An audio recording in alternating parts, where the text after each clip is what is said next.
ബോബി, നീ ചെകുത്താൻ വേദം 3 കേട്ടിട്ടുണ്ടോ? എസേക്കിയേൽ 25:17 പഴയ നിയമം. കൊള്ളരുതാത്തവർ തങ്ങളുടെ സ്വാർത്ഥത കൊണ്ടും ക്രൂരതകൾ കൊണ്ടും നീതിമാന്മാരുടെ പാതയെ എല്ലാ വശങ്ങളിൽ നിന്നും ആക്രമിക്കുന്നു. ഈ അന്ധതയുടെ താഴ്വരയിൽ നിന്നും നീതിമാനെ കരകയറ്റുന്നവൻ അനുഗ്രഹീതനാവുന്നു. കാരണം അവൻ തന്റെ സഹോദരങ്ങളുടെ രക്ഷകനും വഴിതെറ്റിയ കുഞ്ഞാടുകളുടെ വഴികാട്ടിയുമാണ്. അതുകൊണ്ട് എന്റെ സഹോദരങ്ങളുടെ മേൽ വിഷം കുത്തി നിറയ്ക്കാൻ ശ്രമിക്കുന്നവൻ ആരായാലും അവന്റെ മേൽ അശനിപാതം പോലെ ഞാൻ പ്രഹരമേൽപ്പിക്കും.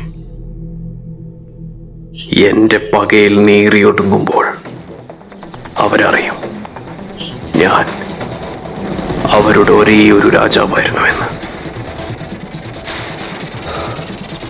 ഒരേ ഒരു രാജാവ്.